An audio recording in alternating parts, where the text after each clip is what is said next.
Okay, so we'll get into, we'll start off talking about kind of the classic and what I was taught when I was in school and what I taught actually when I taught college. And then we're going to get into some kind of new ideas and thoughts about heifer development that are out there.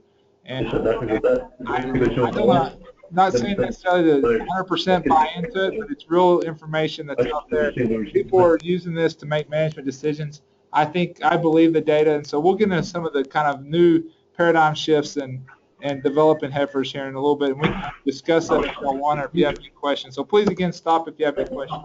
Now our goal when we're raising replacement heifers are always to develop them as to where they will have a calf as a 2-year-old. And because we're going from when they calve 2 years and really to 2.5 years if you sell at weaning before they ever return any on our investment, a lot of times where management can get dropped just because of the time that you have them, and a lot of people can make poor decisions in developing their heifers. We talked about supplementing. I kind of gave y'all some background on myself, and I've made a lot of mistakes supplementing. But as far as replacement heifers, we never cut corners in developing replacement heifers, I think it's extremely important. It's your future genetics.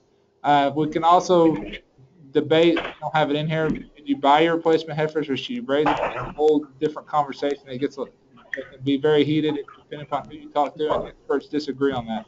So, but what we're going to look at today is just whether you buy them, you raise your own. How do you develop those heifers?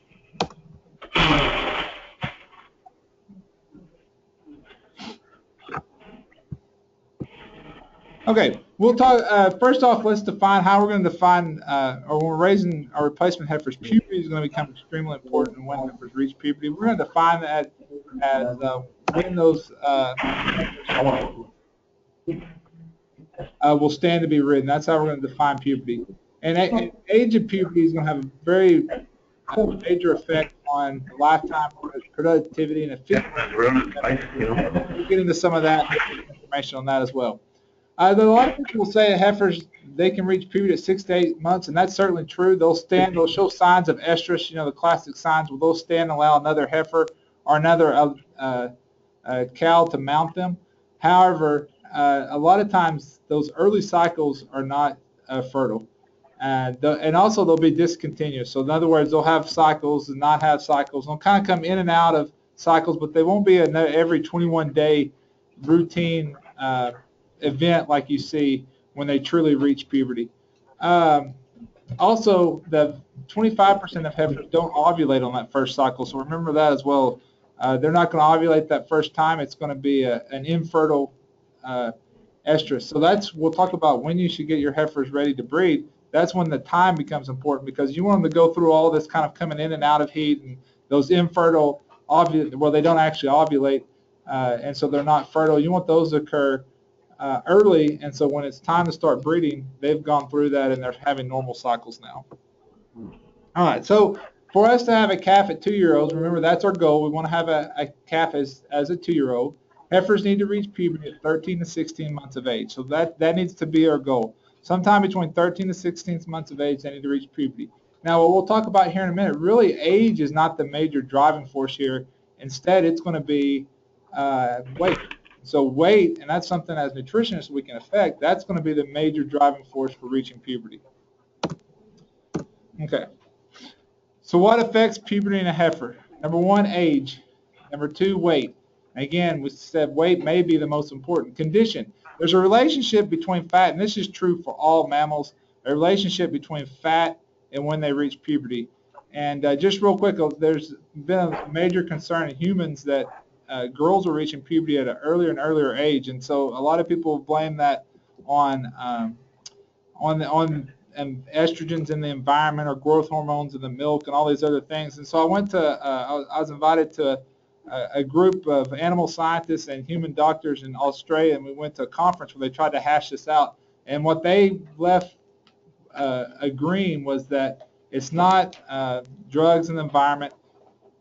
It is instead it's body weight. So girls are reaching heavier weights sooner in life, and they weigh more, and so they reach puberty sooner. And the same thing is true for cattle and other species too that we deal with. They're going to reach they're gonna reach puberty earlier. So we had a request to mute Mike, so I'm muting those now. So everybody should be able to hear better. So if you have a question, if you'll just send me a message, I'll get to it. Or at the end, I'll unmute everybody and we can answer any questions that you have. All right. So condition is very important. There's a link between fat and there's a link between reproduction. Okay, and that ties into weight. There's some people out there, some of the old timers will say that photoperiod affects puberty in cattle. I don't know if I believe that. Cattle will reach puberty year round. There is, as days get longer, some people will say that more they'll cycle earlier. I just want to throw that out there. Breed effect, there's certainly a breed effect, and mature weight, which we'll talk about here in just a minute. Okay.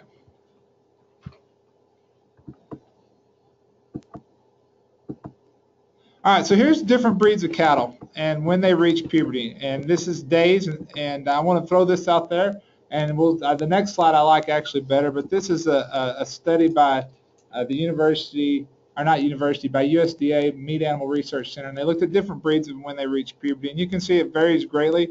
The average is 368 days.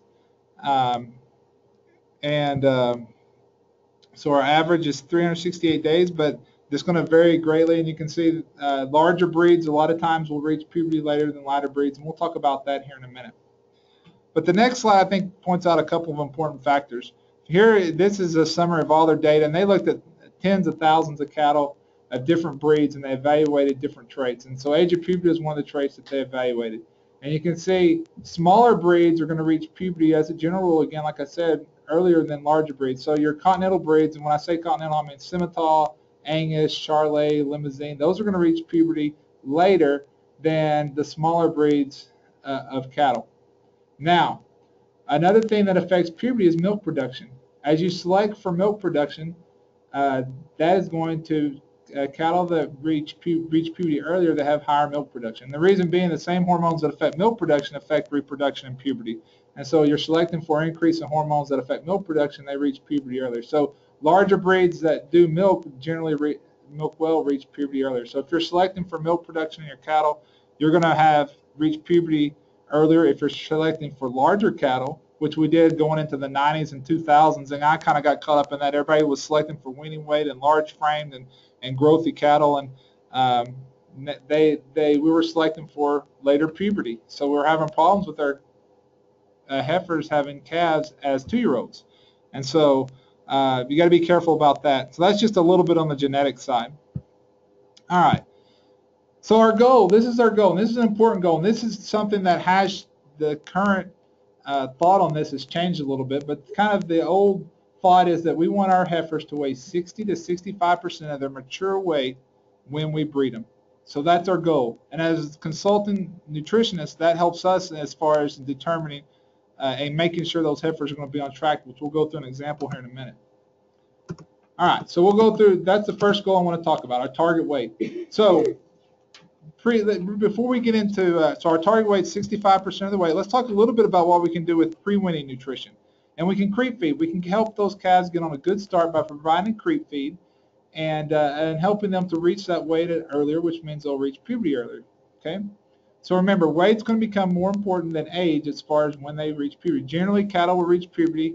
The old rule of thumb is 65%, 60 to 65% of their mature weight, they'll start having normal cycles. So that's our goal. Okay? Now, if we creep feed, we can help them get there sooner. So there's a difference here as far as what I'd recommend. If you're British breeds, you need to be careful. So you're not as large, not as muscular. Shorter breeds, this would be possibly Angus or Hereford. Even though within Angus there's some big breeds, you want to be careful creep feeding replacement heifers, because as heifers develop and their mammary glands, if they get too fat, they will deposit fat in their mammary glands, and you decrease milk production. There's a lot of studies that back that up. You want to be careful about getting those heifers too fat too early. Doesn't mean you can't creep feed smaller frame cattle. It just means you have to be more careful. Continental breeds, there's some studies that compare different breeds. So your Limousin and your Charolais cattle, for example, those type of breeds, they have no problem with creep feed. They're not going to, they grow too fast or too muscular. They're not going to deposit that. They're going to use that energy to growth and not use it for fat. So be careful. I like creep feeding my replacement heifers, but be careful about getting that too fat, because they'll deposit fat. And it's not a genetic thing. It's actually just a physiological. As that fat's deposited in the udder, the mammary glands can't develop, and so that heifer is not going to milk later in life. And a lot of times you see this in show heifers. We get those show heifers too fat too early. They deposit fat in their udder and they can't milk later in life. So it's an important concept to remember and to focus on. We don't want to get them too fat too early. So I would creep feed, but keep an eye on them. So pre-weaning nutrition creep feed is a great way to get them on a good start to reaching our goal of 60 to 65% of their mature weight. Also want to make sure that I say this one more time, weight is more important than age. Once you reach a certain age, they'll start cycling. They just have to have enough body fat and enough reserves to start cycling.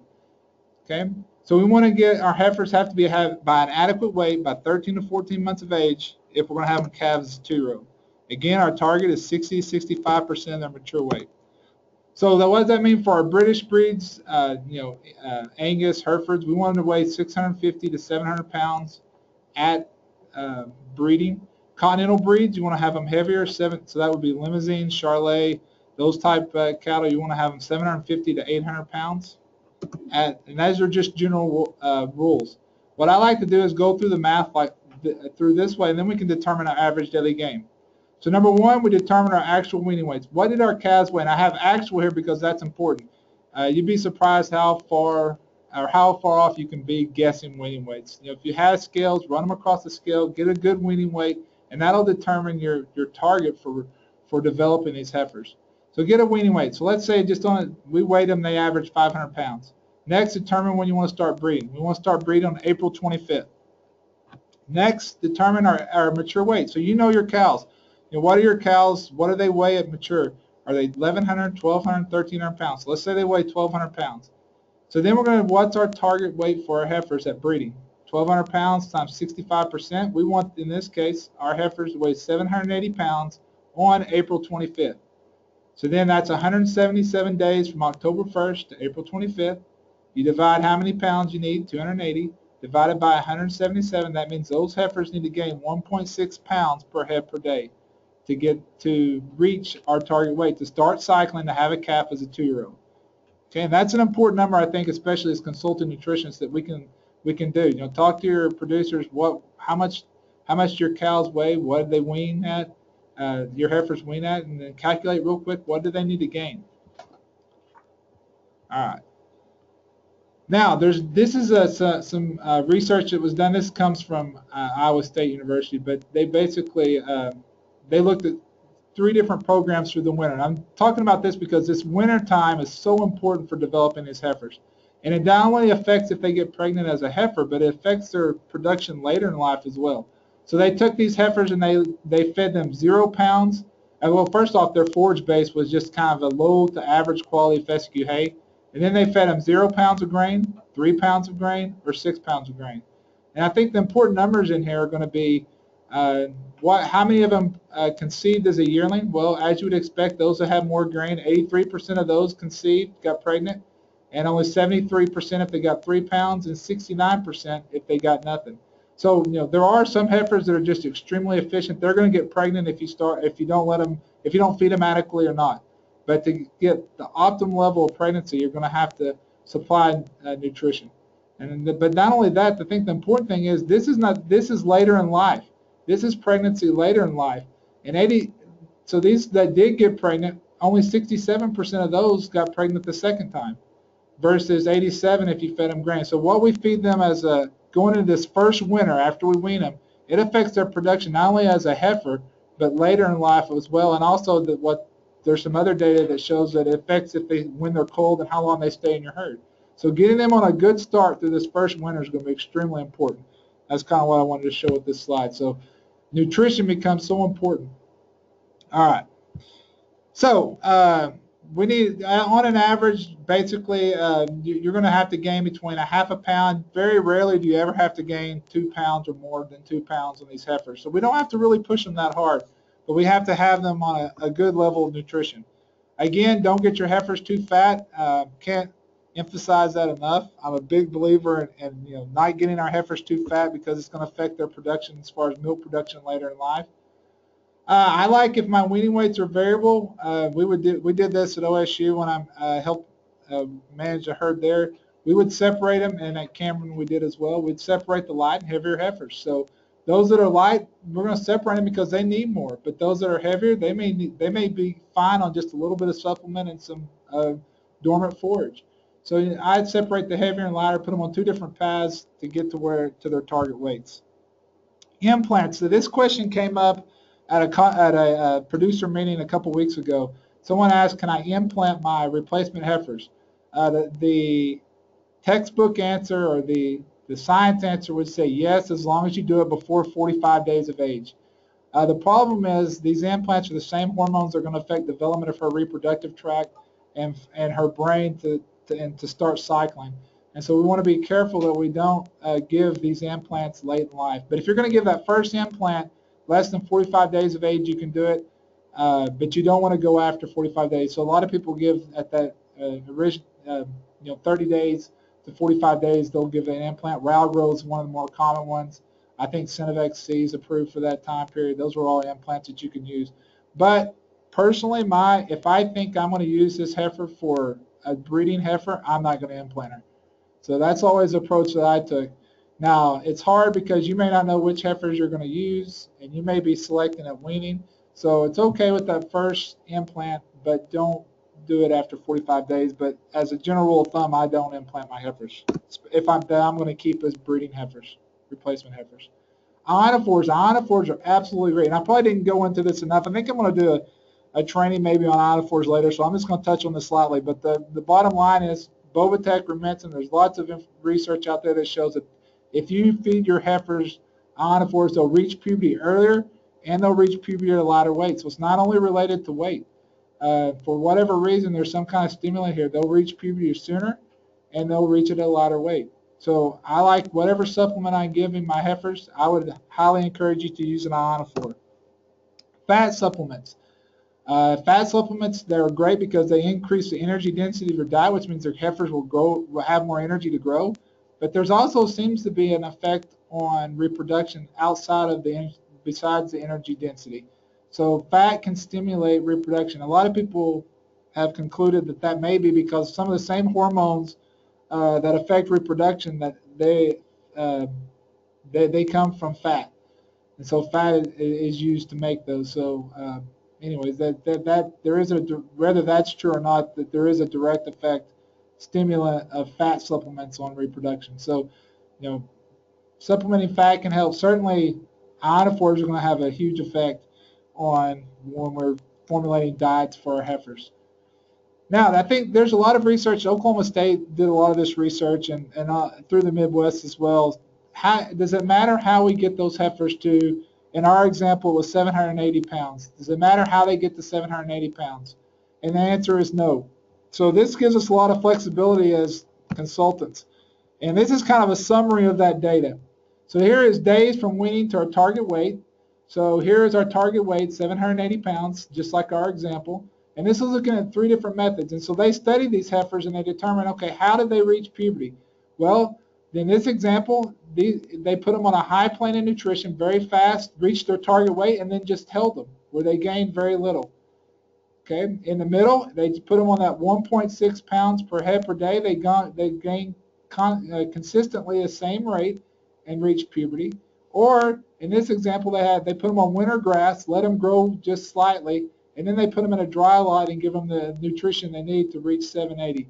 And their pregnancy rates were similar for all of these treatments. So it doesn't matter if you grow them fast and then maintain them, if you grow them constant, or if you don't have the nutrition, you're going to grow them slow and then put them in a dry lot and get them to that 780. And so this could even be more dramatic. So I'm going to carry them on winter grass, and then 60 days before breeding, I'm going to put them on a complete diet, and I'm going to gain 3 pounds per head per day. No matter, it doesn't matter, they're going to reach puberty at the same, they're going to have the same pregnancy rates. It's this weight, not how they get to that weight. So, when you're working with your customers, if they have corn stalks, this would be a good example of corn stalks. They're going to gain well, and then maybe we're going to maintain them. We'll come back to that here in a little bit. Or if they're going to gain just at a moderate gain consistently with a good supplement, with good hay, or we're going to put them on dead grass, and then we're going to put them in the dry lot later. Their pregnancy rates are going to be the same here at the end. All right. Okay, we had a question about udder fat. That would be the way you would have, and that's why you have to be careful with. Let me get back to the slide. This one here, you have to watch. In all these situations, you want to watch the fat and how fat they are. You don't want to get them too fat. That's a good point. If you put them on too much nutrition too soon, get them too fat, that would be, or actually it would be this one, I'm sorry, be detrimental to their development of their milk production later in life. And that's not just 1 year. If they lose that fat, it doesn't matter, because what happens is as that udder's growing, the mammary gland cells are growing, the fat takes up space and you don't get as many cells. So you could have the best heifer that has the best genetics, and she's not going to milk to her potential because you had her too fat too soon, and those mammary gland cells didn't develop properly. They didn't get enough of them. There wasn't enough space in the mammary, in the udder. So good question. All right, now we're going to talk a little bit about some out in the industry. There's been a little bit of a what I would call a paradigm shift on this, and a lot of this comes from a guy out of Nebraska, but this has been since confirmed in other universities. And not only that, you're seeing actual producers do this now. What they have found is heifers with today's genetics, they'll actually reach their they'll actually start cycling at 50 to 55% of their mature weight now. And how they explain this, they think, is that as we've selected for genetics and we've selected for higher reproductive efficiency, these heifers now will reach puberty earlier. And so they're saying, okay, we'll reach puberty at 50 to 55% of mature weight. With the example that we were using, that puts us at 660 pounds. So it's a lot easier to get to 660 pounds compared to 780. So it's really changed how people are managing their heifers. All right. This is real. It's been repeated enough that it's real. I don't think that this situation's for everybody, so I would caution you on that. But let's look a little bit about how this can affect management decisions. These heifers that have 50 to 55% of mature weight compared to 65%, they had the same pregnancy rates. So at breeding, they were lighter, but they had the same pregnancy rates. And again, we think that's just because of our improved genetics. Not only that, but these heifers in this research, they were challenged through the winter. In other words, they were put on basically dormant grass and challenged through the winter where they didn't grow very well or didn't grow much. And so we kind of kept them on kind of a maintenance diet where they gained, half a pound, a little bit, very little through the winter. And what happened is they actually had longer longevity. They were in the herd longer than the other heifers that reach 65% of the mature weight. And what we think is happening is we're selecting for heifers that have to survive on winter grass. And when they're cows, guess what? They got to survive on that same diet. And so maybe this 55% is not the magic numbers, but how we manage our heifers and select. So those that can survive on winter grass, they're going to reach puberty sooner on that grass, but they're going to make better cows on that same grass. So it's a great way to select for your heifers. But it doesn't mean we're not giving them minerals. We're not letting them fall apart. You never want your heifers to go backwards because that's been proven to be devastating. They'll stop cycling. So you don't want them to go backwards, but we don't have to really push them hard with today's genetics. And there may be a benefit. So this is looking at this was at University of Nebraska. And they looked at the DL would be dry lot. So they put these heifers, they put them on winter grass, and they put them in a dry lot, and they grew them, really pushed them. These are corn residue or corn stalk heifers. And so they grew them on winter grass, put them on corn stalks, put them back on winter grass. Now, when they're on the winter grass, everybody got a supplement, pound and a half per day, but that was it. When they're in the dry lot, they got just what you'd expect, a complete diet. And so if you look at the numbers that are important in here, if you look at their breeding weights, the dry lot heifers, of course, weighed more. They weighed almost, they weighed 80 pounds more, roughly. 773 versus 691, so they weigh more. But if you get down here and you look at their pregnancy rates, they're the same, 93%. So again, the same thought is our heifers don't have to weigh 65% of our weight with today's genetics. And not only that, again, there may be a benefit and certainly a cost savings to developing these slower. Excuse me. Okay, losing my voice. I apologize. Okay, let's look at our goals moving on. So we wanted to calve, the old rule is 60 to 65% of their mature weight. Again, there may be a shift in what people are doing today. We want our heifers to conserve early in the first breeding season. So let's talk about that just for a second. There's some research from Montana State that showed that those that got pregnant sooner, they were more efficient and they had a greater lifetime production throughout the entire lifetime of that cow. So they made better cows that stayed in your herd longer. So we want to get them pregnant early in that breeding season. Okay? So age of the calf at weaning has a large impact on pounds produced wean.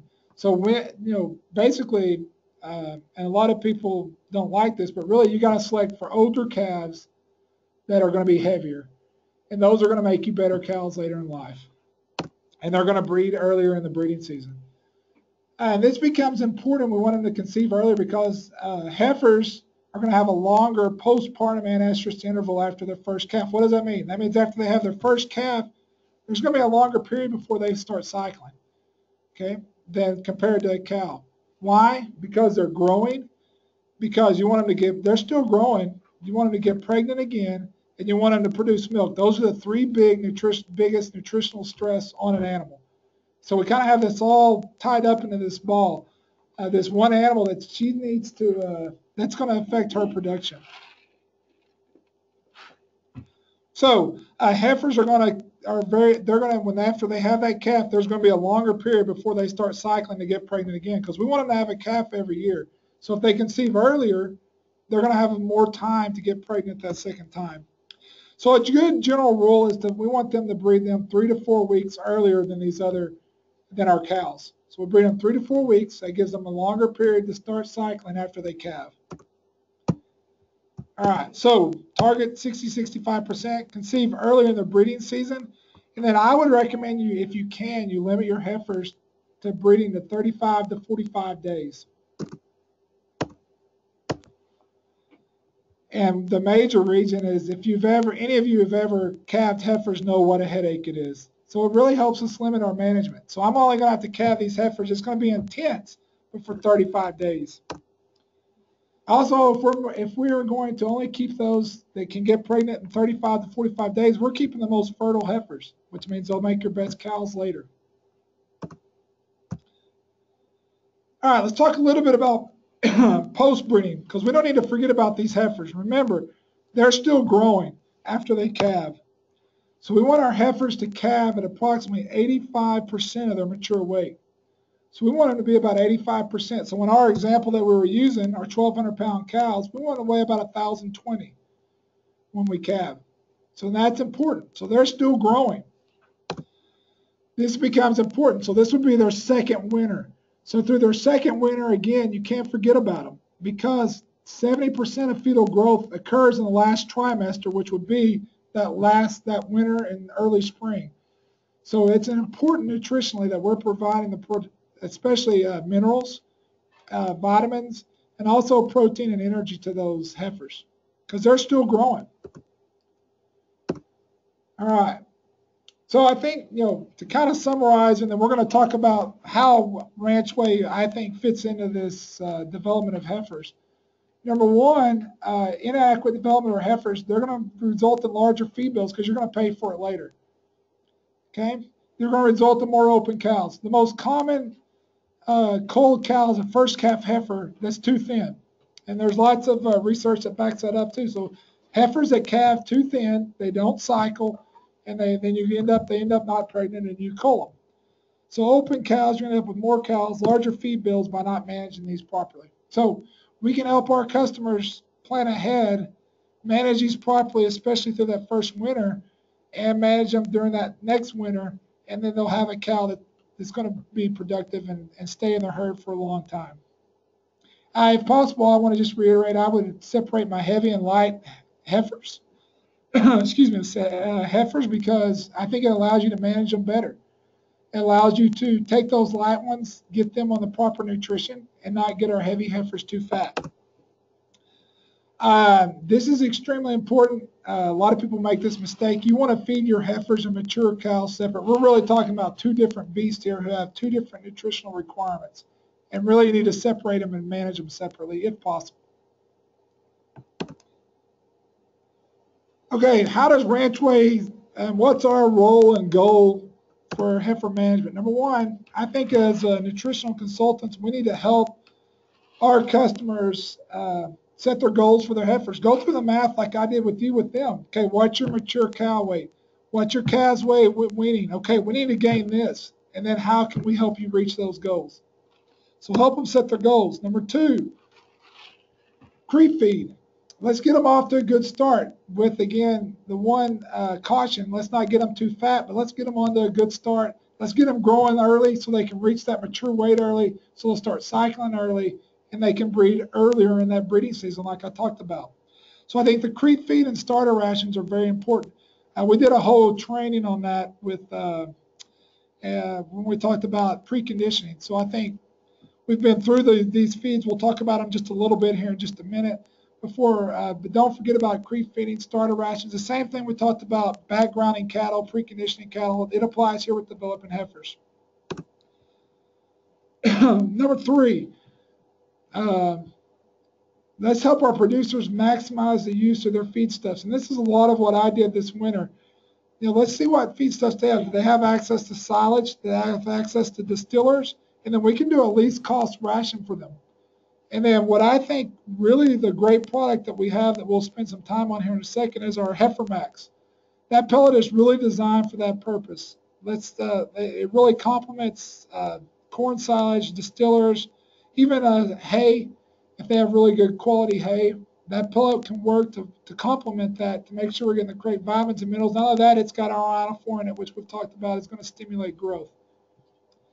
And then maybe they just need a mineral program. Maybe they got great forage and they can develop those heifers and make the gains that they need, but they need a mineral program for those forages. Just like we talked about last month, minerals are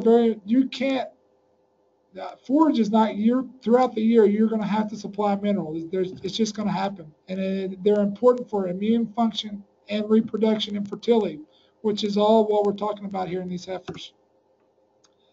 And then finally, we have quite a few customers that they don't have the feedstuffs, and Ginger's working with some, and so is Ben. They don't have the feedstuffs, so we need to provide a complete diet. And one of the great, I think, products that we have that's designed for that kind of moderate growth, that continuous growth that we talked about, is Cattleman's Advantage.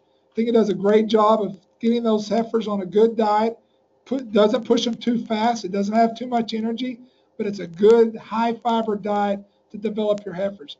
We can take this Cattleman's Advantage and we can add ionophores to it or Decox or whatever we need to.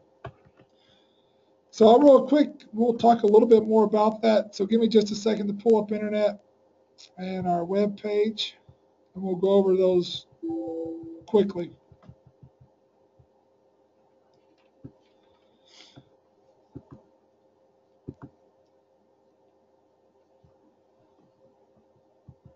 Okay, so I'm on our website under beef. Let me pull this up where people here can see real quick. Okay, so we have our creep feeds, we have our basic creep, and we have our premium. We've talked about these a couple months ago, so I'm not going to spend a lot of time on them, but I do want to talk about them. Our premium creep, I think, has a couple of products in it that are great for developing heifers. That would be biomoss, and it has the chelated minerals. Biomoss, I think, is a good product, or really any moss product, because it's going to bind up those pathogens that can affect those heifers at weaning. So our heifers, if you don't get them on a good start at weaning, they're going to be behind, and guess what? They're not going to be in your breeding program. That's just a fact. To get heifers to 65 or 60% of their weight, you're going to have to push them, or not push them. You're going to have to get them off on a good start. And so if they get behind and fall behind because they're sick, they're never going to make it in your breeding program. So this get them on the right start is going to become important. I think biomoss can help with that. So can chelated minerals, just like we talked about last month. Chelated minerals are going to be important for immune function, and so helping them to fight off these diseases. So a premium creep is important. I think creep feeds help them get off the right start. What is feed? Get them eating it slowly. Get them on what is a feed bunk and what is feed. The other one would be our starter rations. We talked about those last time. And then really I think the key here is our Heifer Max. So our Heifer Max is a good product. Again, just like we talked about last time, I always want to go over a couple things that it has. It's going to have our chelated minerals. It's going to have elevated trace minerals, but these trace minerals are designed for fertility and immune function. It's also going to have Bovatec in it. It has our iodophor in it. Again, going to stimulate puberty at an earlier age. So it's going to have a 0.66 to 1 pound feeding rate. So you're going to feed 1 pound per head per day. A great complement to the feedstuffs that we see in our area if they have their own feedstuffs. Now, we have several producers that are developing heifers and they're doing really well. So I want to throw this out there, that Cattleman's Advantage. Let's talk a little bit more about it. What is Cattleman's Advantage? Cattleman's Advantage is it's going to be a high, I think I just got off of it. Let me get back real quick. Cattleman's Advantage is going to be a high fiber, moderate energy feed that's going to have moderate growth. So it's going to have our soybean hulls in it. It's going to have, which are going to be high in fiber, but also provide energy. It's going to have a moderate amount of corn in it. And what we've done for some producers, if they want to, I consider the corn in this product the gas pedal. If I want to really push these heifers, I'm going to put more corn in it, and we can do that as a custom. If they're one of those that they grew them slow through the winter, if they're putting them in the dry lot, now we got to put 200 pounds on them. We can do that with this product. We just need to put more gas to them, more corn. So, corn's going to be the gas pedal, control how fast we grow them. But as a general rule, this is a good product for just moderate growth. So we can adjust it that way. The other thing is we're adding dead cocks. We're starting to see some coccidiosis in these animals as we bring them in. We have a producer who brought in some heifers from out of state, had some, once they got them in the lot, they started having cocci problems, loose stools, a lot of subclinical coccidiosis. So we can add dead cocks to this and do a good job of cleaning that up. The other thing that would help, again, is an iodophor. It'll help with growth, but it'll also help with dead cocks as well. And we can add an iodophor to this. So that's another option for your customers out there to improve growth, improve puberty, but also to prevent coccidiosis. So we can customize this as well. Excuse me. So another good product, and then we have lots of custom mix that people use as well to grow their heifers. We're taking that, for example, we've taken that just a couple weeks ago. We took that our heifer pellet and heifer max, and we added corn to it. So this person's using his own feedstuffs, but we've taken corn and the heifer pellet, and he's feeding that. So there's lots of different ways we can go with this to develop these heifers. Again, it doesn't matter with how we get them there. It's just they got to reach that mature weight. So I'm going to take some of you off mute, or take all of you off mute. So if you have any questions, let me know, and we can discuss it. Well, maybe I'll take you off mute. Any questions here for any of you guys? Or kind of went through it fast. I know I'm losing my voice. Sorry about that. But there's a lot of, you could do a presentation on each one of those points. But any questions? Any of you guys are off mute now. Any questions that you guys have?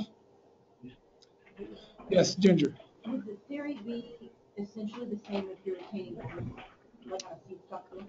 As far as age of puberty, yeah, bulls are reaching puberty sooner too. And I actually, that's a hard one, because when you go, especially people who are developing bulls for bull sales, they want them to look pretty, look nice. But what happens if they've been in a dry lot consuming a high grain ration? When we kick them out on pasture, they fall apart. So when I was in Oklahoma, I get that complaint all the time. We sell registered Angus bulls at the university, and we had them looking really nice sell time, and then they go backwards on them. So yeah, I think it's true. Yeah, it's all about selection. But puberties in males isn't as tied to nutrition as puberty in females. Same thing in humans. That female, and it's because the female, it's nature's way of making sure she has enough energy and has enough nutrition to carry a calf. So there's more emphasis on that. So in the male, I think it's good to develop your bulls in the environment that you're going to use them in. It's not going to have the same impact that will on a heifer. Any other questions? That's a good question. Okay, I have one. Okay, Questions? So, and I've heard this number thrown out there before, so a 30, 45 day calving interval on a heifer. yep, You bring her in, you AI, AI. there you get 54%. That's what I had answered. Cycle 24 days later. Artificial How many of those would insemination. Oh, if you do a 30-day calving interval? that's a very good question, and that's going to depend on when they started cycling. If they just started cycling, they're not going. And that's going to end up being about 25% to a third of them. That first cycle is going to be infertile.